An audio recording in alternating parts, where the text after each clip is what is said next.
नमस्कार मित्रों, मैं हूं डॉक्टर हरिनिवास। चैनल का नाम है संस्कृत साहित्य एवं संस्कृति महाभारत। अनुशासन पर्व पे आते हैं।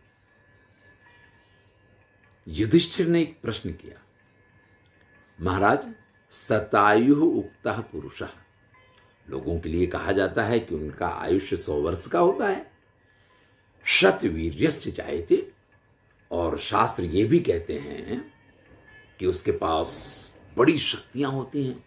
शतवीर्य यानी तरह तरह की प्रतिभाएं उसके पास होती हैं। कस्मान म्रियन्ते पुरुषः बाला अपि पितामह। तो फिर कौन सा ऐसा कारण है कि लोग ना तो अपनी प्रतिभाओं का प्रदर्शन कर पाते हैं और ना ही शतायु होकर के वो जी पाते हैं। कई बार तो बचपन में ही, बाल्यावस्था में ही उनकी मृत्यु हो जाती है। तो इसका कारण क्या है? आप हमको इसका कारण बताइए। आयुष्मान केन भवति, व्यक्ति दीर्घायु किस प्रकार से हो सकता है? केन भवति अल्पायुर्वापि मानवः, या कौन से ऐसे कारण हैं जिसकी वजह से व्यक्ति अल्पायु हुआ करता है? मैं वो सब सुनना चाहता हूं। तब पितामह कहते हैं, अल्पायुर येन भवति, जिससे व्यक्ति अल्पायु होता है। दीर्घायु वापि मानवः, या जिन कारणों से वो दीर्घायु हुआ करता है। ये नवा लभते कीर्तिम, या जिससे उसका नाम इस संसार में हुआ करता है, या जिससे उसको समृद्धि की प्राप्ति होती है। चलिए, जिससे भी उसको श्रेय मिलता है, मैं आपको वो सुनाता हूं। तो सबसे पहले कहते हैं कि आचारा लभते आयु। व्यक्ति अगर आचार विचार का पालन करता है तो उसको आयुष्य की दीर्घायु होता है। आचारा लभते श्रियम, और अपने श्रेष्ठ आचरण से ही वो श्री संपत्ति और समृद्धि इन सबको प्राप्त किया करता है। आचारात कीर्तिमाप्नोति, अगर वो आचार का पालन करता है तो ही वो यशस्वी हुआ करता है। पुरुषः प्रेत्य चेह च, और ये आचार विचार जो है ना, वो व्यक्ति को सिर्फ इस लोक में नहीं, परलोक में भी परम शांति प्रदान किया करते हैं। यानी आचार विचारशील जो व्यक्ति है वो इस जीवन में तो सुख से जिएगा, समृद्धि के साथ जिएगा। सब कुछ जो कुछ उसे चाहिए है, नेम फेम जो कुछ भी चाहिए वो तो उसको मिलेगा ही, लेकिन मृत्यु के बाद भी उसको श्रेष्ठ पद की प्राप्ति हुआ करती है। और दुराचारो ही पुरुषो नेहायुर विंद्यते महत्, और जो व्यक्ति दुराचारी होता है, आप समझ लीजिए कि उसकी स्थिति इसी प्रकार की होगी। अब एक प्रश्न खड़ा ये होता है कि छोटा सा बालक है, वो जन्म लेता है। मान लीजिए 10 वर्ष की आयु हुई, और 10 वर्ष की आयु में किसी कारणवश उसकी मृत्यु हो जाती है। तो इसमें उसका आचरण कहाँ निमित्त बना? क्योंकि अभी तक तो वो आचरण में कुछ सीख ही नहीं पाया है। उसके माता पिता ने जो कुछ उसके पास से करवाया है, संभवतः वही उसने किया है। इसके अतिरिक्त तो वो और कोई ऐसा आचरण अभी करना उसने शुरू ही नहीं किया। वो झूठ भी बोलेगा तो उतना ही बोलेगा जो माता पिता के पास से सीखा होगा।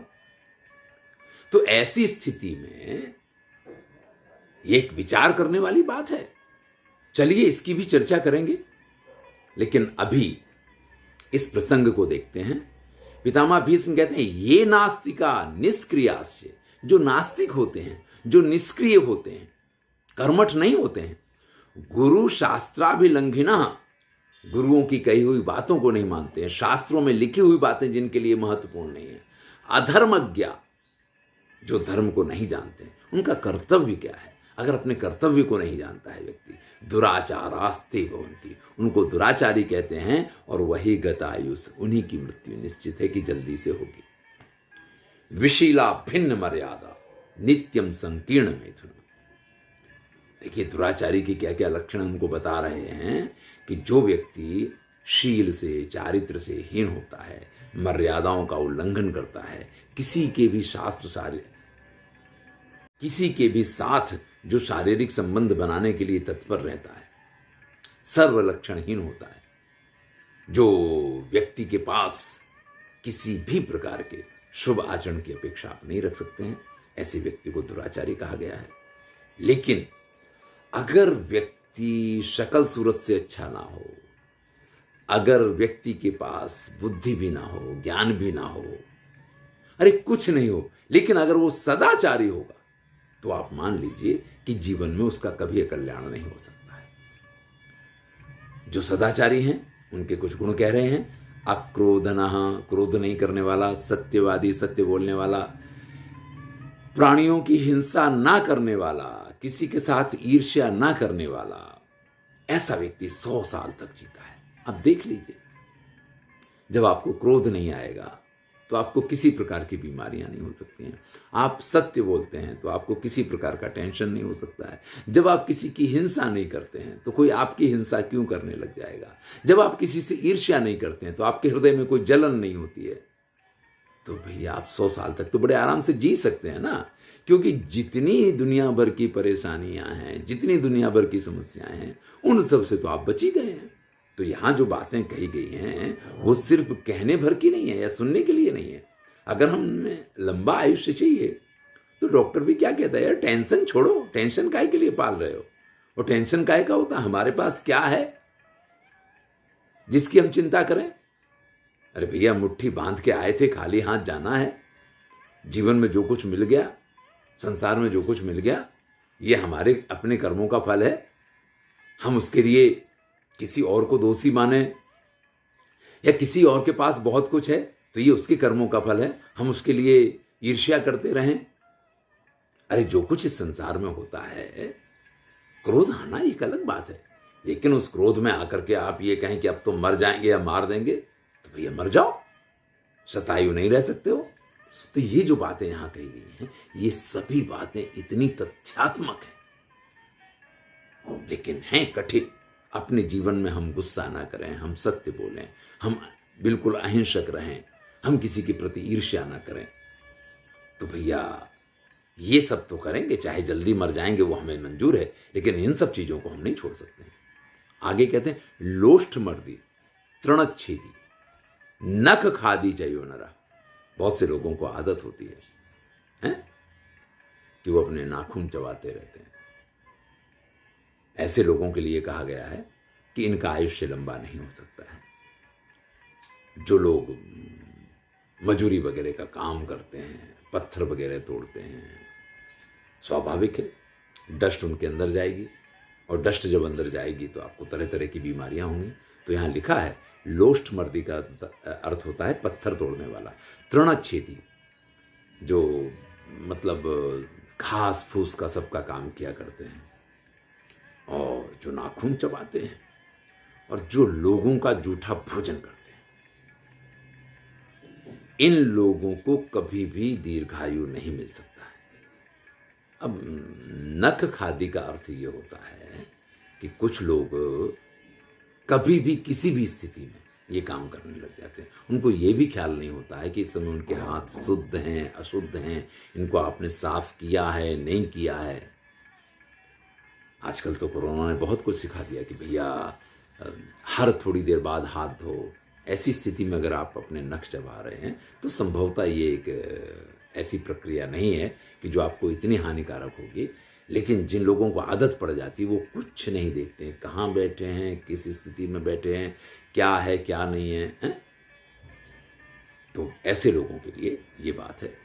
अब देखिए सदाचारी अगर आपको बनना है तो आपको किन किन चीज़ों का ख्याल रखना चाहिए, कुछ बातें यहाँ बताते हैं। ब्रह्म मुहूर्त में उठिए, धर्म और अर्थ का कि आज हमें क्या करना है, कैसे करना है, उसका चिंतन कीजिए, अपने कर्तव्य का चिंतन कीजिए, आज आपके लिए करने वाले कार्य क्या हैं उनका चिंतन कीजिए, और संध्या वंदन अवश्य कीजिए। प्रातः सायं संध्या करनी चाहिए, प्रातः काल पूर्व की तरफ मुँह करके और सायंकाल पश्चिम की तरफ मुँह करके व्यक्ति को संध्या करनी चाहिए। कभी भी दूसरों की स्त्रियों की तरफ आकर्षित नहीं होना चाहिए। देखिए देख करके कोई स्त्री आपको अच्छी लगे, आपके मुंह से वाव भी निकल जाए कि वाह क्या सौंदर्य है, इसमें कोई समस्या नहीं है। आपने उसमें ईश्वर के दर्शन किए, क्योंकि श्रीमद् भगवद गीता में स्वयं श्री कृष्ण ये कहते हैं कि जो सुंदर लोग हैं उनमें सुंदरता मैं हूं। यहां तक कोई समस्या नहीं है, लेकिन जब आप ये चाहते हैं कि ये सौंदर्य की मुझे प्राप्ति हो, समस्या वहां से शुरू होती है। तो भैया व्यक्ति को इन चीज़ों का ख्याल रखना चाहिए कि आप दूसरे की पत्नी को देख करके प्रसन्न हो, इसमें कोई दिक्कत नहीं है, लेकिन उसको प्राप्त करने की कामना, ये आपको अल्पायु बनाएगी। आपको बाल वाल अपने हमेशा स्वच्छ रखने चाहिए, दंत धावनम, ब्रश वगैरह करना चाहिए। पूर्वान्ह एव कार्याणि देवता नाम च पूजनम, और प्रातः काल उठ करके व्यक्ति को नित्य कर्म से निवृत्त हो जाना चाहिए और देवताओं का पूजन करने के बाद ही किसी अन्य कार्य में लगना चाहिए। अगर मार्ग में आप जा रहे हैं, देखिए संस्कारों का सिंचन हो रहा है, तो ब्राह्मण हो, गाय हो, राजा हो, कोई वृद्ध हो, कोई गर्भवती स्त्री हो, तो ऐसे लोगों को आपको, और दुर्बल हो तो ऐसे लोगों को आपको मार्ग देना चाहिए। देखिए अगर आप बस में बैठे हुए हैं तो वैसे तो इन सब के लिए सीटें रिजर्व हुआ करती हैं, सीनियर सिटीजन के लिए भी रिजर्व होती हैं, विकलांगों के लिए, अब तो उनको देवांग बोला जाता है, उनके लिए भी सुरक्षित होती हैं, महिलाओं के लिए भी सुरक्षित होती हैं। लेकिन ना भी सुरक्षित हों तो यहाँ ये कहते हैं कि ऐसे लोगों को पहले मार्ग देना चाहिए। अब यहाँ पे संस्कार की एक एक बात का सिंचन किया गया है, एक एक बात बताई गई है। अनुशासन पर्व का ये अध्याय जो है वो बड़ा ही महत्वपूर्ण है जीवन में शिक्षा के लिए। लेकिन यहाँ कोई भी ऐसी शिक्षा नहीं है जो आपको पता ना हो। ये बात अलग है कि हम उन शिक्षाओं का पालन नहीं करते हैं। कहते हैं कि दोपहर के समय, आधी रात के समय, रात्रि के समय जो चौराहे होते हैं उन जगह पे व्यक्ति को नहीं बैठना चाहिए, वहां बैठे रहना योग्य नहीं माना गया है। भाई चारों तरफ से, चौराहे का मतलब है कि चार तरफ से रास्ते वहां आ रहे हैं, तो चार तरफ से आपकी तरफ विपत्तियां भी आ सकती हैं। अगर आपको सुरक्षित रहना है तो भैया रात्रि के समय और दोपहर के समय व्यक्ति को घर पे रहना चाहिए। कुछ ऐसी शिक्षाएं जिनका हम पालन नहीं करते हैं लेकिन हमें करना चाहिए।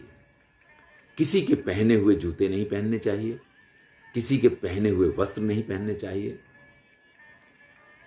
अमावस्या, पूर्णिमासी, चतुर्दशी और अष्टमी, ये चार तिथियां हमारे यहां ऐसी मानी गई हैं। फिर से सुन लीजिए, अमावस्या, पूर्णिमासी, चतुर्दशी और अष्टमी, कि इन दिनों में व्यक्ति को ब्रह्मचारी रहना चाहिए।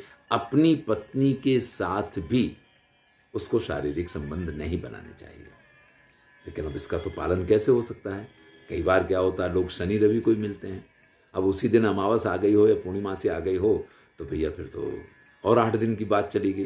तो ये कुछ चीज़ें ऐसी हैं जिनके व्यावहारिक ज्ञान का हमें एक महत्व समझना चाहिए। जहाँ पति पत्नी हमेशा साथ रहा करते हैं, उनके बीच में कभी कभी इस प्रकार का जो एक अंतराल है वो उनकी स्वास्थ्य के लिए लाभदायक हुआ करता है।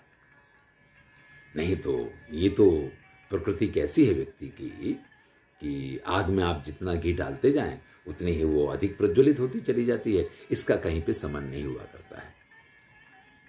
एक और महत्वपूर्ण बात कहते हैं कि परस्य वा मर्मसु ये पतंती तान पंडितो नाव सृजेत परेशु। भाई दूसरे को जो बात बुरी लगे ऐसी बात व्यक्ति को नहीं बोलनी चाहिए। हमारे यहाँ सत्यम ब्रूयात प्रियम ब्रूयात न ब्रूयात सत्यम अप्रिय। भले कितना ही बड़ा सत्य हो लेकिन अगर वो अप्रिय है तो हमको उसको उस प्रकार से नहीं कहना चाहिए। इस धर्मो सनातना, यही सनातन धर्म है। उसी बात की यहाँ पे शिक्षा दे रहे हैं आपको। और कहते हैं कि कर्णनालिक नाराचान निर्हरंती शरीरता। कर्णी बाण कहते हैं जो तिरछा सा होता है, शरीर में घुस जाता है, लेकिन फिर उसको खींचो तो अंदर से आते आते खींच के बाहर ले आए। इस प्रकार का महाभारत के युद्ध में इस प्रकार के बाणों का कई बार प्रयोग किया गया है, हमने उसको सुना है। तो इस प्रकार के बाण मार दिए गए हों, अरे नाराज भी शरीर में लगा दिए गए हों तो ये शरीर से निकल सकते हैं और इनके घाव भर सकते हैं। लेकिन एक बार वाणी रूपी शल्य अगर किसी की छाती में लग जाए ना तो फिर वो हमेशा के लिए लग जाया करता है। हमारे एक दादा थे, यानी हमारे पिताजी के चाचा थे। अब बचपन था, शैतानियां करते रहते थे हम, तो उनके दिमाग में हमेशा वो बहुत अच्छे अच्छे डायलॉग बोला करते थे। तो उन्होंने कहा कि ओला मासी थम बाप पड़े ना हम। अरे तुम तो इस प्रकार से व्यवहार करने ही वाले हो, ना तुम्हारे बाप पढ़े ना तुम पढ़ोगे। अब पढ़ाई के नाम पे डिग्रियां ही हुआ करती हैं। हमारे पिताजी तो आर्मी में रहे हैं, अब उन्होंने तो 65 से लेकर के सभी लड़ाइयाँ लड़ी हुई हैं, तो वो तो एक सम्मानीय व्यक्ति अपने जीवन में बने, लेकिन संभवतः मैं कुछ नहीं बनूंगा, इस बात के लिए उनका कहना था। लेकिन वो बात हृदय में ऐसी लगी कि नहीं, हम तो कुछ पढ़ के और बन के बताएंगे।